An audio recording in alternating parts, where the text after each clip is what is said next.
General Hospital spoilers for Wednesday, March 26 reveal that Ava is entering an unstable phase that she can no longer ignore. Recently, she's been feeling that something is off.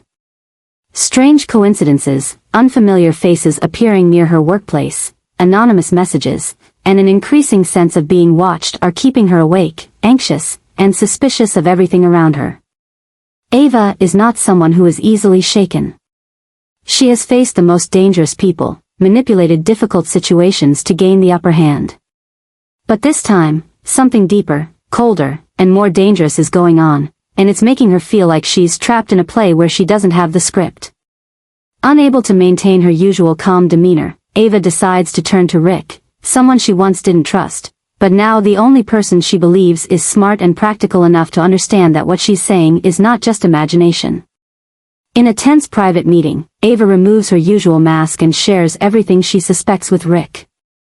Every little detail, from her financial records suddenly having discrepancies, to her close assistant suddenly quitting without explanation, to strange noises in the house at night, all seem to paint a frightening picture of a hidden force slowly tightening its grip around her. Ric initially remains neutral, but as he listens to Ava's story, he realizes that this is not paranoia. The signs Ava describes, movements in the shadows, faceless figures trying to destabilize her, are very similar to cases he's dealt with in the past, where power and crime hide behind a legal facade. Ric begins to listen seriously, asking sharp questions, and digging deeper into Ava's relationships, who benefits from her instability, who's getting too close to her, and who has enough influence to pull off such a subtle attack. This moment marks a turning point in the relationship between Ava and Ric.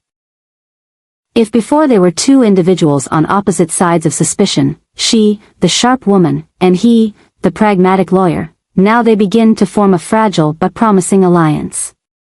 Ava feels that she can rely on Ric, at least to see through what others are trying to hide. Ric, on the other hand, begins to see Ava not just as a seductive or cunning woman, but as someone with real vulnerability, real fears of a person who is losing control of her life. However, Ava opening up and Ric starting to get involved also leads to bigger adjustments in the overall situation.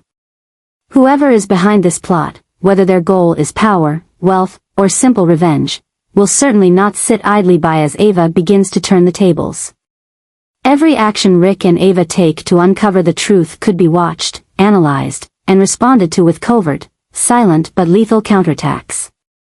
And at this moment, Ava and Ric realize that the danger they're facing is not just an external threat, but internal doubts, power games between allies and faceless enemies in Port Charles. No one is truly safe, and Ava, who once thought she was in control of everything, now understands that she is caught in a storm that, without Ric to face it together, she could lose everything. Amidst these undertows, the relationship between Ava and Ric begins to shift. No longer just a wary standoff, but a partnership, where trust is tested daily, and where both must look at each other not just through the eyes of adversaries but through the emotions of people bound together for a greater goal than themselves, survival, protecting what's right, and unmasking those hiding in the shadows. Port Charles will never be the same again. And it's this fragile alliance between Ava and Ric that could become the key piece in the coming storm. Ezra recently had a surprising encounter with Laura, a conversation that seemed ordinary but was actually the first milestone in a series of major changes quietly reshaping the power dynamics in Port Charles. As a character who is gaining increasing attention in the local political scene, Ezra is not simply someone who appears for ideals or ambition, but also carries a sophisticated, cold, and calculating strategy that forces anyone who faces him to reconsider their next moves.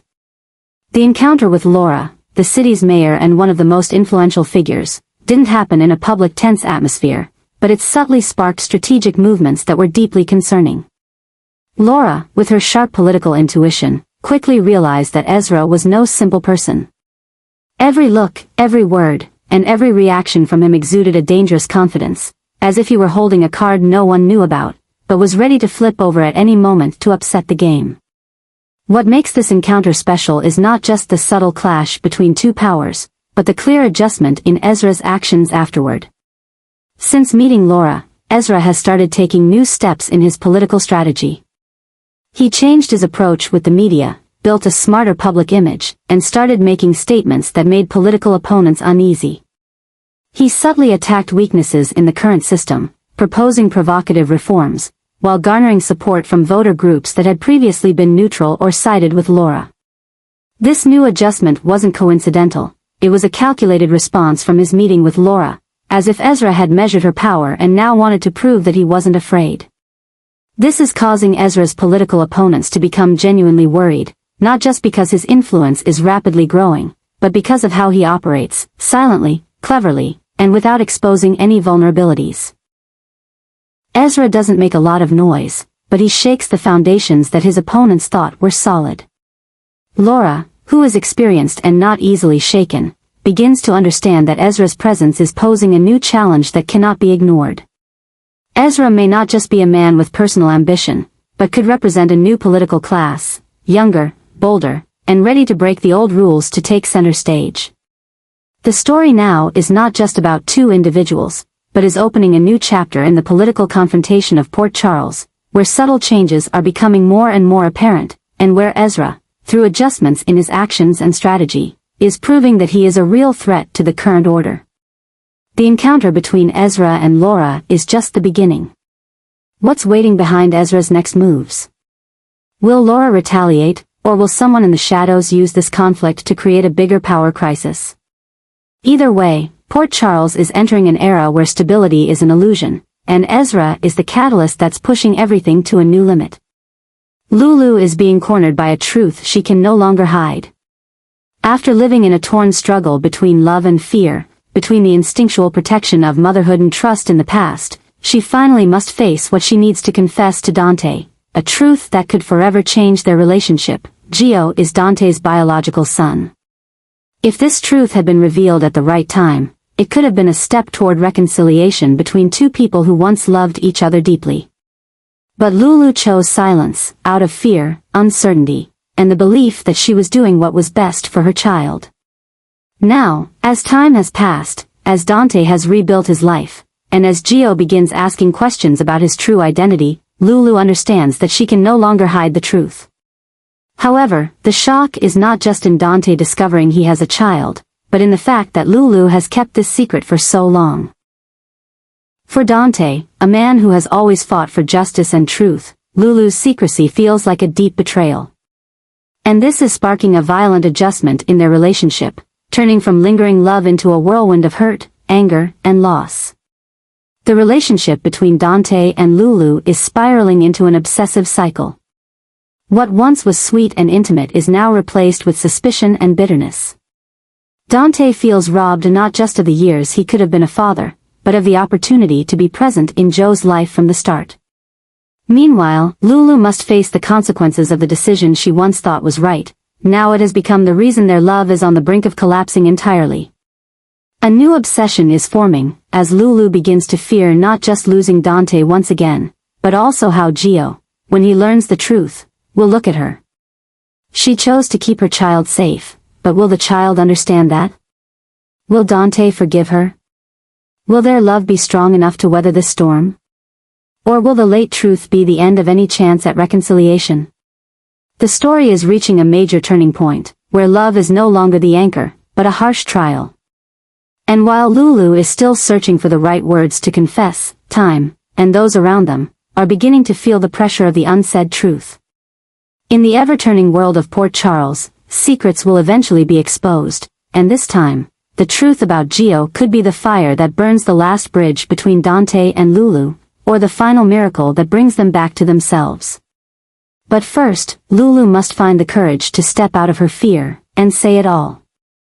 Jordan is increasingly suspicious that something shady is happening behind her back, especially as Portia, someone she once trusted both personally and professionally, begins to exhibit suspicious behavior related to medical procedures and finances at the hospital. Though there is no concrete evidence, Jordan's instincts and experience tell her something is wrong, and if she doesn't act soon, the consequences could spread. As a result, she decides to turn to Curtis, not only because he is directly involved with Portia but also because she knows that Curtis, with his sense of justice and sharp instincts, won't overlook the truth if it's truly concerning.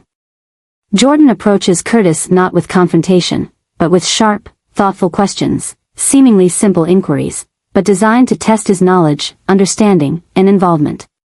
She brings up issues such as the untraceable funding, unusual prioritization of certain treatments, and Portia's frequent after-hours meetings without clear reports. Initially, Curtis thinks Jordan is wrongly suspicious of the wrong person, but as Jordan adds more details, Curtis begins to connect the dots. What he once considered coincidences now seem like part of a real conspiracy.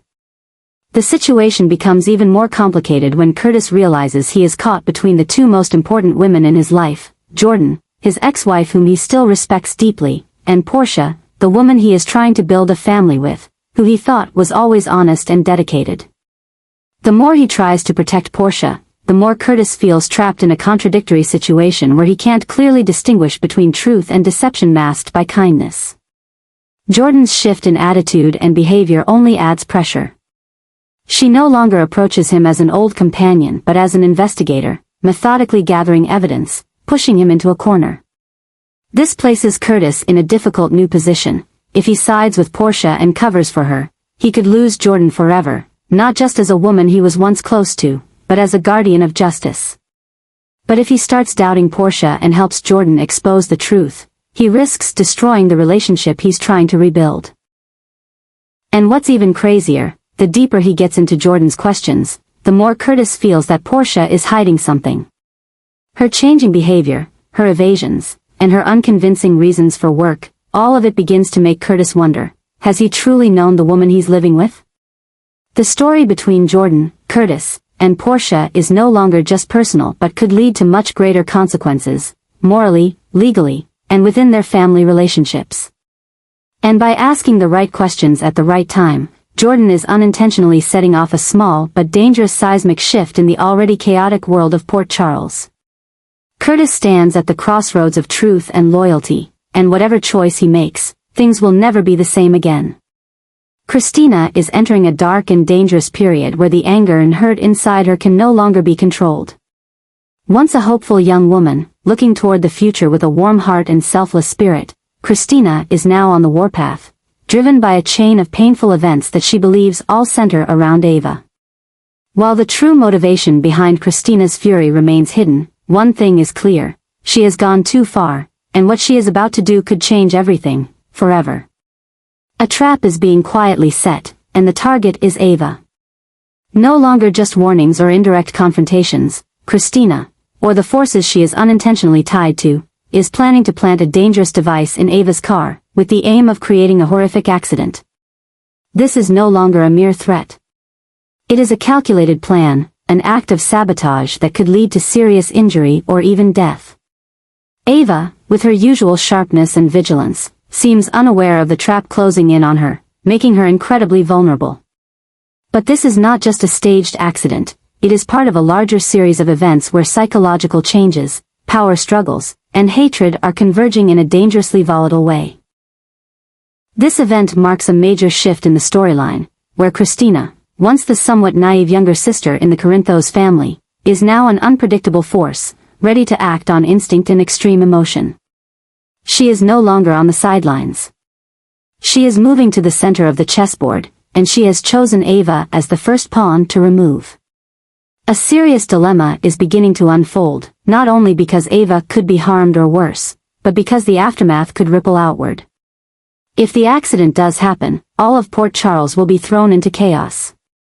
Sonny, who has always held a special place in Kristina's heart and has a complicated history with Ava, will be faced with an impossible choice: protect his daughter or pursue justice for the woman who was once a victim. Moreover, if this action is revealed, Kristina could face serious legal consequences, lose the trust she's been trying to build, and be pushed further away from the family she has always longed to be recognized in. Her relationships with Alexis, Molly, and even Michael would be irreparably damaged. And this only deepens the psychological crack forming within Kristina, who once fought for love and truth, but now finds herself sinking into the darkness of revenge. Ava, meanwhile, continues forward with her usual prideful demeanor, unaware that danger is lurking with every step she takes, and a turn of her car key could be the fateful moment that changes her life forever. Does she have enough sharpness to recognize the threat? Or will it be too late? A new chapter is beginning, one filled with blood, secrets, and betrayal beneath the seemingly peaceful surface of Port Charles. And in it, Kristina, no longer the weak girl of the past, is about to become one of the most dangerous and controversial figures, as she weighs emotions, justice, and the lives of others on the same scale, and waits to see what happens when everything falls apart.